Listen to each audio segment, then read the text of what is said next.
जय जिनेन्द्र देवानुप्रिय। एक बार भगवान महावीर स्वामी पोतनपुर नगरी पधारे तो वहां के जो राजा थे, प्रसन्न चंद्र राजा, उन्होंने जैसे ही भगवान की देशना सुनी, उन्हें वैराग्य प्राप्त हो गया और दीक्षा लेने का निर्णय लिया। तो उनका राजकुमार जो छोटा था, उन्होंने उसका राज्याभिषेक करके वहां का राजा घोषित कर लिया और स्वयं दीक्षित हो गए। जब भगवान राजगृही नगरी पधारे विहार करके, तो प्रसन्न चंद्र राजर्षि भी भगवान के साथ में राजगृही नगरी पधारे।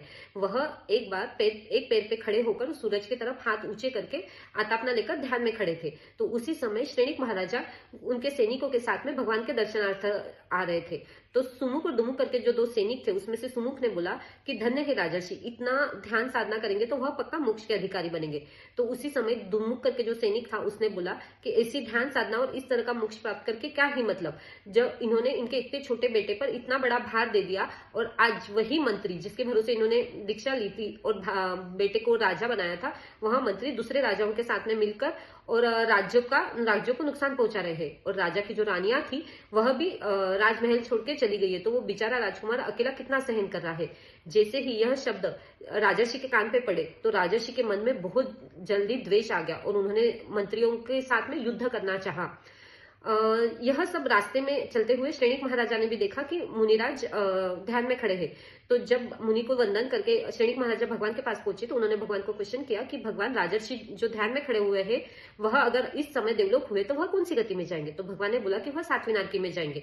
तो श्रेणिक महाराजा शॉक हो गए और उन्होंने यह क्वेश्चन फिर से पूछा। उन्हें लगा कि शायद उन्होंने गलत सुना। तो भगवान ने बोला कि अब अगर राजर्षि देवलोक हुए तो वह अनुत्तर विमान में जाएंगे। तो श्रेणिक महाराजा ने पूछा कि भगवान, कुछ समय पहले तो आप बता रहे थे कि वह 7वीं नारकी में जाएंगे और अब अनुत्तर विमान में, तो ऐसा कैसे हुआ। तो भगवान ने बताया कि दुमुख सैनिक के मुंह से पुत्र की दशा सुनकर उन्होंने मंत्रियों के साथ में युद्ध करना चालू कर दिया मन की मन में। तो उस कारण से वह इतने द्वेष से मंत्रियों को मार रहे थे कि उन्होंने 7वीं नारकी का बंद कर लिया।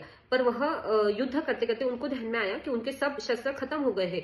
तो उन्होंने खुद के सर के ऊपर का राजमुकुट उठाकर और मारना चाहा मंत्री को। जैसे ही उनका हाथ सर के पास गया, तो उन्हें ध्यान में आया कि अरे वह तो मुंडी थे और वह मुनि है।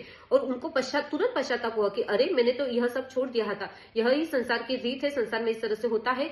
और ऐसे सोचते ही वह पश्चाताप में इतना ज्यादा डूब गए कि जब तक दूसरा क्वेश्चन श्रेणिक महाराजा ने पूछा, तब तक उनके भाव बदल गए थे और उनके भाव अनुत्तर विमान में जाने जितने शुद्ध हो गए थे।